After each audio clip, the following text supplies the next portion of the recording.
Hello everyone, and it's so nice to see all of you doing the work on your own. Thank you for being patient and for being disciplined. कितने questions हो गए? Sir 5 question हुए sir 11 से 15 4 हुए। Okay good. Sir 4 हुए अब तक। ठीक है, कीप ऑन डूइंग। तो पूरे एक्सरसाइज एक साथ डिस्कस कर लेंगे।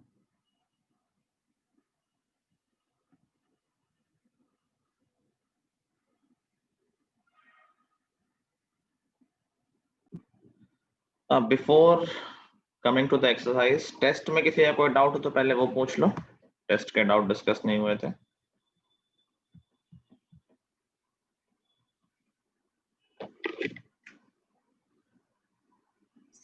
वो सेकंड लास्ट क्वेश्चन बता दीजिए। लास्ट क्वेश्चन था। सेकंड लास्ट में डाउट होगा आई थिंक। कुछ लोगों को क्वेश्चन 5 में भी तो डाउट होगा। सर मुझे क्वेश्चन 5 में कई लोगों का आधा सही है।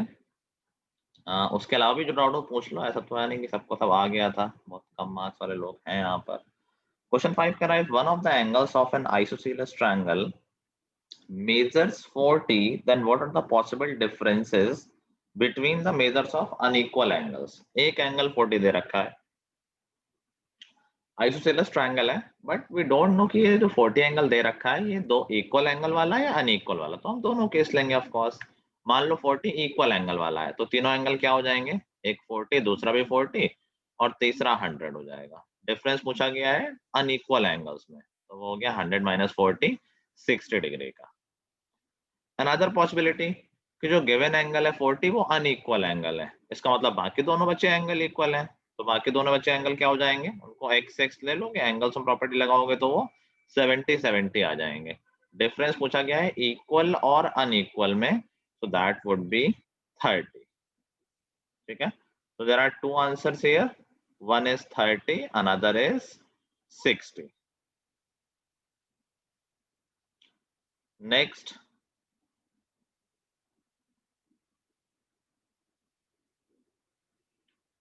next out. क्वेश्चन नंबर 9 में भी है सर। क्वेश्चन नंबर 9, ठीक है। क्वेश्चन नंबर 9 देखो क्या कह रहा है।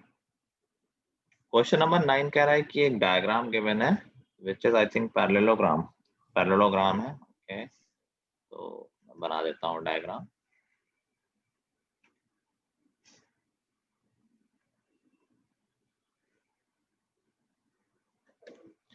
इस तरह का डायग्राम है, कोई पॉइंट M है which is I think mid point of CD। ये है A B C D और इधर है M। Current the given figure parallelogram ABCD, M is the point on CD such that AM is equal to BM। अच्छा sorry, mid point नहीं है M, AM और BM equal दे रखे हैं और DAM 25 है, दिस एंगल इज 25 और ADC 100 है, दिस एंगल इज 100। हमसे पूछा गया है एंगल AMB, ये एंगल पूछा गया है। Okay, first of all can we find this angle? Yes भाई एंगल A और D ये पैरेललोग्राम है तो एडजेसेंट एंगल है, they must be supplementary angles. Sir agree? Co-interior co-interior है, एक ही बात है, इसीलिए सप्लीमेंट्री है बिकॉज दे आर को-इंटीरियर। तो यहाँ से हम एंगल निकाल सकते हैं, angle MAB that should be 55। ठीक है, नाउ AM और BM इक्वल है तो ये भी 55 आ जाएगा एंड दो एंगल आ गए तो तीसरा ही जाएगा 70 डिग्री। ठीक है, अभी मैं बाहर निकाल रहा हूँ पूरी क्लास पे, बहुत ज्यादा परेशान नहीं करो अननेसेसरी मुझे, और एक ही बात को बार बार मत कह लो।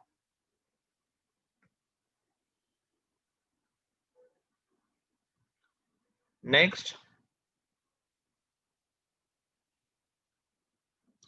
सीधा 11th पे आए हम। Yes sir.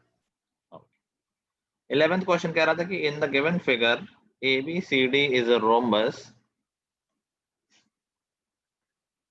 जिसमें दो साइड के मिड पॉइंट दे रखे हैं।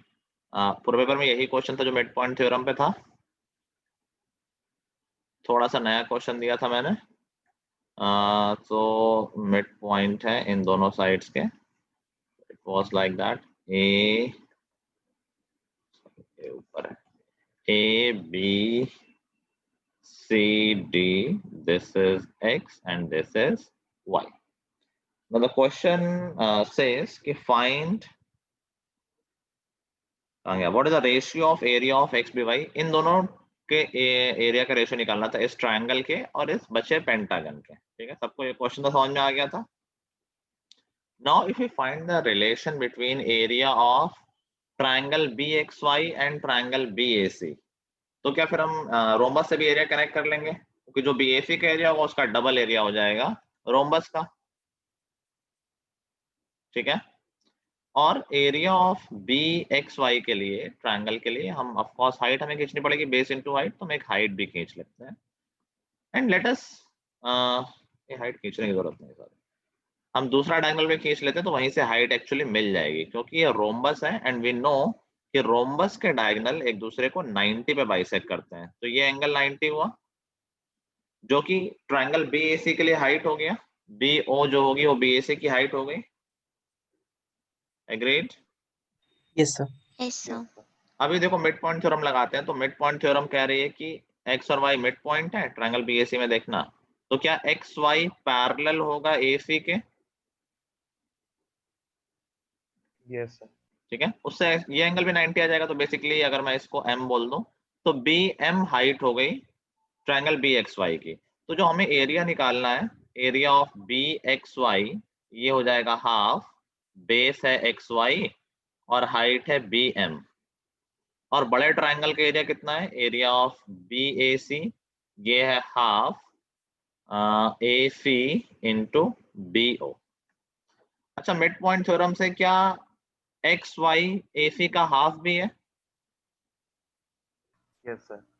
तो देखो हमें दोनों के बेस में रिलेशन तो मिल ही गया है. AC को हम 2 टाइम्स XY लिख दें, हाफ इंटू 2 टाइम्स XY, तो सीधा रिलेशन मिल जाएगा. डिवाइड करेंगे, कैंसिल हो जाएगा, रेशियो मिल जाएगा.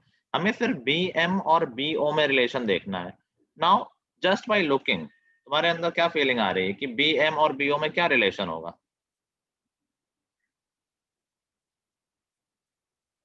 इंट्यूशन क्या है? BM और BO में क्या रिलेशन होगा? सर हाफ होगा. हाफ होना चाहिए. प्रूफ भी कर देते हैं. अभी देखो यहाँ पर ट्रायंगल देखो BOC, आधा ट्रायंगल देखने को बोल रहा हूँ मैं. BOC क्या देखो, हम इसमें converse of mid point theorem लगा सकते हैं. Y मिड पॉइंट है और YMCO के पैरेलल है. एग्रीड? YX पैरेलल है तो उसका पार्ट भी पैरेलल हो गया. तो line drawn from mid point of one side parallel to second side meets the third side at its midpoint. तो भाई converse of mid point theorem से M मिड पॉइंट आ गया BO का. Yes sir. तो जो Yes, BO sir. है क्या वो 2 टाइम्स BM हो गया. अभी देखो इन दोनों में रिलेशन आ गया. अगर मैं इन दोनों एरियाज को डिवाइड करूं तो हाफ और half cancel, XY cancel, BM और BM कैंसिल, ये रेशियो आ गया 1/4. मतलब अगर BXY का एरिया X है, अगर ये एरिया X है तो पूरे BAC का एरिया 4X हो जाएगा. तो बताओ रोम्बस का एरिया कितना हो जाएगा?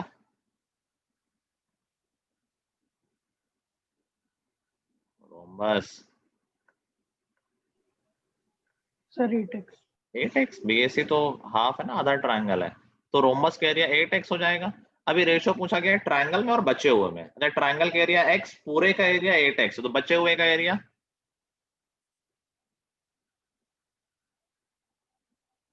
बचे हुए पेंटागन का एरिया क्या हो जाएगा? पूरे एरिया 8x है, उसमें से ट्रायंगल का एरिया हटा दो, क्या एरिया बचा? 8x 7x. 7x. यही रेशियो पूछा गया था. ट्रायंगल और पेंटागन के एरिया का रेशियो 1:7 आ जाएगा आंसर. ठीक है, इसमें इस बैच में किसी का सही था, उस बैच में तो 1-2 लोगों का सही था. सर मेरा. अनिमेश का सही था. ओके, और किसी का? ठीक है, आई डोंट, कोई खास डिफिकल्ट क्वेश्चन तो नहीं था आई गेस. था? सर कंस्ट्रक्शन समझ में नहीं आई, क्या करनी है? सर टेस्ट के हिसाब से था सर, अब तो इजी लग रहा है जब आपने बता दिया. ठीक है, हम एक क्वेश्चन तो होना चाहिए ऐसा जो डिफरेंस बता सके. सारे क्वेश्चन इजी होंगे तो फिर पता नहीं चलेगा ना किसने ज्यादा मेहनत करी है। एनीवे कोई बात नहीं। चलो आ जाते हैं अपनी एक्सरसाइज पे। 14.3 डिस्कस करनी है। 2 तक डिस्कस हो गई थी ना वैसे, कि सिर्फ 1 हुई थी डिस्कस? सर 2 हो गई थी। 2 हो गई थी। चलो 14.3 में आओ, डाउट पूछो जो भी हो। 14.3 में कोई डाउट? पूरे एक्सरसाइज में किसी को कोई डाउट नहीं है?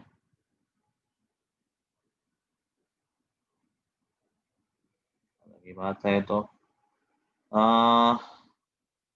पहला तो ठीक है, सही है। फ्रीक्वेंसी डिस्ट्रीब्यूशन दूसरा ठीक है। सर क्वेश्चन नंबर 9 में डाउट है। Okay, for prepare a distribution continuous। Okay, fourth कर लिया ना सबने? क्लास साइज कितना आया फोर्थ में? फोर्थ में क्लास साइज कितना आया? सर 10। 10 का आया होगा, ठीक है। 0 से 10, 10 से 20, आई होप सबने ठीक किया है।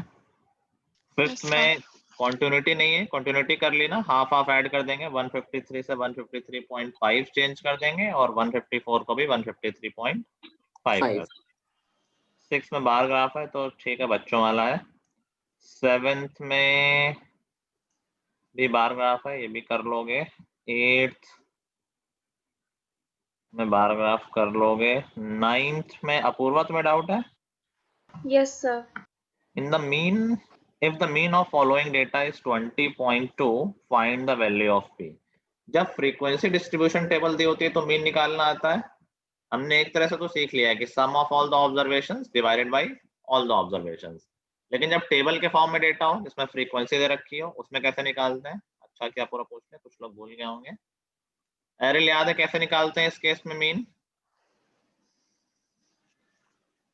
ठीक है, यस सर। जब फ्रीक्वेंसी डिस्ट्रीब्यूशन टेबल दी होती है तो मीन कैसे निकालते हैं?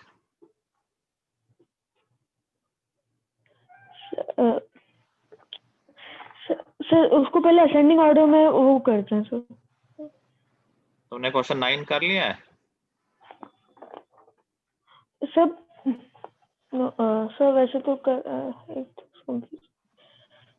सर पहले तो उसको वैसे करते 60 + 120 + अच्छा ओके। 9 का आंसर बताओ, तुमने आंसर निकाला? p = 20 आया। ओके, अर्पित तुम्हारा आंसर आ गया है। परी तुम बताना आंसर क्या है 9th का?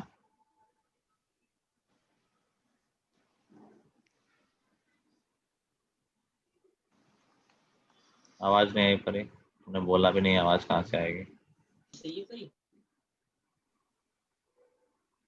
परी सर मैंने नहीं किया।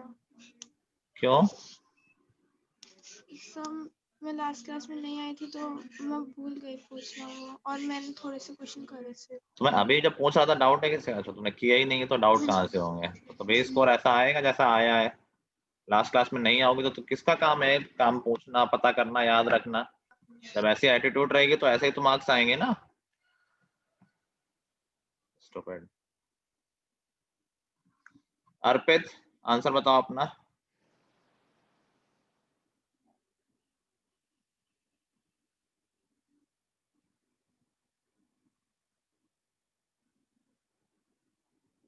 अर्पित क्वेश्चन नंबर 9 का आंसर।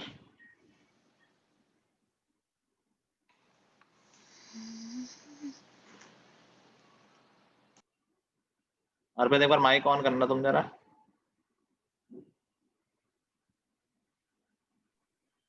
बोलो कुछ बोल नहीं रहे हो। मैं येलो बार आता जब बोलता है कोई कुछ तो।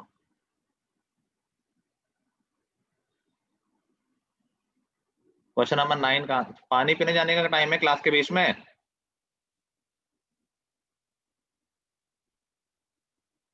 10 मिनट रुक नहीं सकते हो, डिस्कशन चल रहा है, तुम पानी पीने जा रहे हो क्लास में।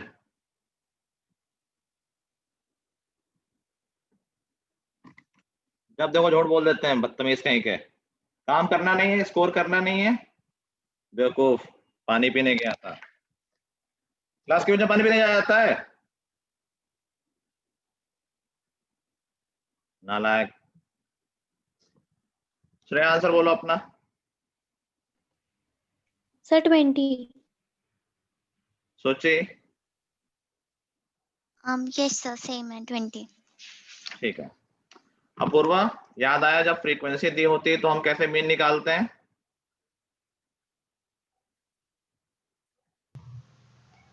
अब से मुझे अभी भी याद नहीं आया। एक फॉर्मूला हमने पढ़ा था, किसी को फॉर्मूला याद है कैसे लिखते हैं मीन का? Yes sir. कैसे लिखते हैं? Sigma XI upon sigma FI। ठीक है, ये तो फॉर्मूला लिखने के लिए हो गया। एक्चुअली में करना क्या है? FI XI plus F2 X2 plus F3 X, मतलब जितने आपके फ्रीक्वेंसी वो दे है डिवाइडेड बाय फ्रीक्वेंसीज। ठीक है, बिल्कुल ठीक बोला अनिल ने। देखो XI FI बेसिकली हम सम ऑफ ऑब्जर्वेशन ही निकाल रहे हैं। ये है वही काम जैसे ऑब्जर्वेशन 10 है, ऑब्जर्वेशन 10 है वो 6 टाइम्स आ रही है, तो इन सबका सम तो 10 into 6 60 हो जाएगा ना। यस ऑब्जर्वेशन 15 है और उसकी फ्रीक्वेंसी 8 है, तो 15 into 8 कितना हो जाएगा? 120। 120। तो ये सम ही तो निकल रहा है, तो बेसिकली हम XI into FI कर देंगे। XI FI क्यों बोल रहे हैं? मतलब इसको X1 बोल दिया, इसको F1 बोल दिया, तो X1 into F1 निकाला तो ये XI FI हो गया। ऐसे ही 20 into P 20P हो गया, 25 into 10 250 हो गया, 250 30 into 6 180 हो गया। 180। तो इन सबको ऐड कर दोगे, सम ऑफ ऑल द ऑब्जर्वेशन आ गई। इसी को शॉर्ट में बोल देते हैं सिग्मा XI FI। ठीक है, ये सम कितना आ रहा बताना भाई जिसने कर रखा है।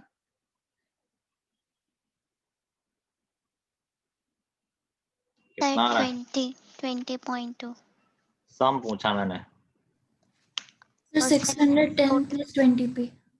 610 प्लस 20p, ये आ गया sum of all the observation divided by number of observation. यहाँ भी गलती कर देते हैं लोग, 1 2 3 4 5 समझते हैं, ये 5 ऑब्जर्वेशन नहीं है, हमें फ्रीक्वेंसीज को ऐड करना है भाई। 10 6 टाइम्स आ रहा है, 15 8 टाइम्स आ रहा है, 20p टाइम्स आ रहा है, इन सबको ऐड करना होगा हमें। ये हो जाएगा 14 20 30 प्लस p, तो मीन हो गया हमारा 610 plus 20p upon 30 plus p, और ये मीन दे रखा है हमें।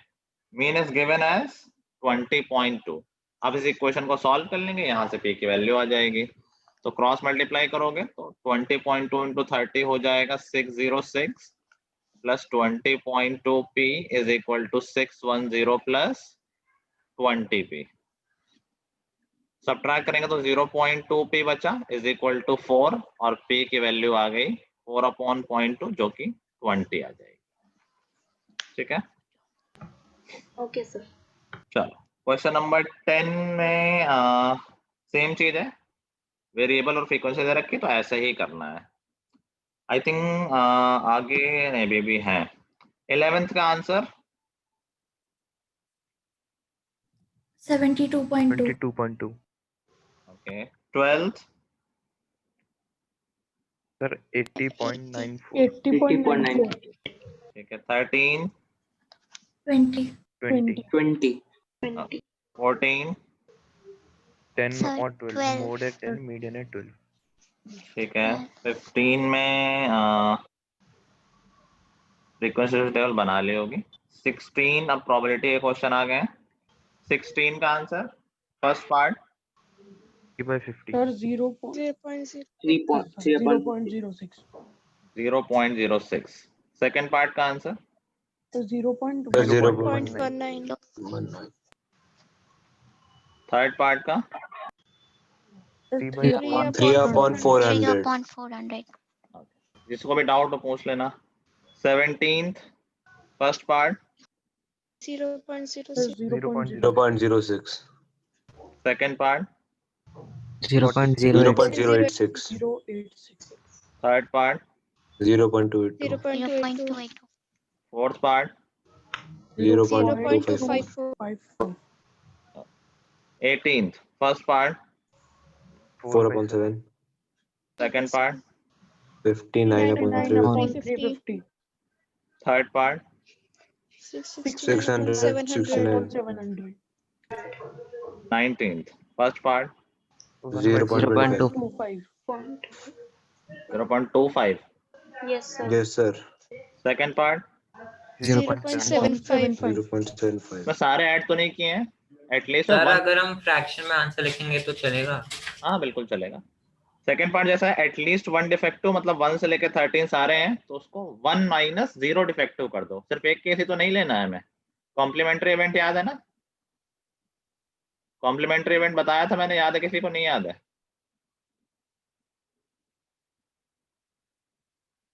याद है? सर एक बार बता दीजिए। कॉम्प्लीमेंट्री इवेंट का मतलब होता है नॉट दैट इवेंट। तो जैसे कोई इवेंट है, जैसे एक डाई को रोल किया गया तो 1 2 3 4 5 6 हो गए। एक इवेंट है सपोज 3 और 4 का आना, एक इवेंट है 3 4 का आना, तो ई कॉम्प्लीमेंट क्या हो जाएगा? नॉट 3 4, 3 4 का ना आना। तो क्या क्या बचा? 1 2 5 6। कोई भी इवेंट और उसका कॉम्प्लीमेंट मिला के हमेशा टोटल सारे आउटकम आ जाते हैं, मतलब सारे रिजल्ट उसमें कवर हो जाते हैं। भाई 3 4 1 2 5 6 सब कुछ कवर हो गया। कोई इवेंट अगर होगा 5 का आना तो ए कॉम्प्लीमेंट क्या हो जाएगा? 1 2 3 4 6 1 2 5 का ना आना। तो हमेशा किसी भी इवेंट और उसके कॉम्प्लीमेंट इवेंट की प्रोबेबिलिटी का सम 1 होता है, पीई प्लस पीई कॉम्प्लीमेंट। अच्छा वैसे आई थिंक तुम्हारे सिलेबस में था नहीं है। तो जैसे ये क्वेश्चन दिया गया है, चलो अभी तो काउंट कर लेंगे कि एटलीस्ट 1 डिफेक्टिव पार्ट। क्या हम इसी को बोल सकते हैं कि यार हम बोल दें कि नो डिफेक्टिव पार्ट, वो हटा के बाकी सारे केस हो गए क्या? एटलीस्ट 1 में लेकर 1 से लेकर 30 तक सारे आ गए, इसके कॉम्प्लीमेंट में सिर्फ एक 0 वाला बचा। तो कई बार ऐसा होता है कि कॉम्प्लीमेंट की प्रोबेबिलिटी निकालना आसान होता है। तो अगर मैं ये निकाल लूं प्रोबेबिलिटी ऑफ 0 डिफेक्टिव, कितनी आ गई है? 0.25 निकाली थी पहले पार्ट में। Yes sir. और देखो एटलीस्ट 1 इसका कॉम्प्लीमेंट ही तो हो गया। 0 नॉट 0 डिफेक्टिव का मतलब क्या हो गया? 0 से ज्यादा कुछ भी हो, 0 के अलावा कुछ भी हो, तो कॉम्प्लीमेंट की प्रोबेबिलिटी क्या करना है कि 1 माइनस 0.25। तो एक स्टेप में ये आंसर आ गया। अभी तो तुमने काउंट कर लिया, तुम्हें लग रहा है नॉर्मल ही है, बट सोचो कि हमें देखो पूरे सारे अलग अलग 1 से लेकर 13 तक के देखने भी नहीं पड़े। 1 से कॉम्प्लीमेंट वाला सब्ट्रैक्ट कर दे, क्योंकि रूल होता है किसी इवेंट की प्रोबेबिलिटी प्लस उसके कॉम्प्लीमेंट की प्रोबेबिलिटी 1 होती है। Third part 0.73 0.73 fourth 0 0 0 20th first part 135 by 200 135 0.675 decimal वैसे ठीक है, फ्रैक्शन में भी निकाल सकते हो। 135/200 तो सब सिंपलीफाई हो जाएगा मनस में। 27/40. yes 0.675 second part 0.325 0.325 0.325 third part 0.135 0.135 fourth part 0.66 कोई भी डाउट किसी का पूरे एक्सरसाइज में? no sir so we are left with only last exercise जिसमें 12 क्वेश्चंस हैं। सो लेट्स सी, ये सारे ही आई थिंक स्टार्ट्स के हैं, तो हमारी क्लास कल ही है। तो ऐसा करना फर्स्ट 4 क्वेश्चन कर लेना, बाकी हम क्लास में कर लेंगे। okay sir ठीक है, क्वेश्चन 1 to 4 अभी अर्पित रुकेगा क्लास में, बाकी लोग ठीक है। That's all, good bye, have a good day. thank you sir bye Thank you, sir. Thank you, sir. Thank you so much.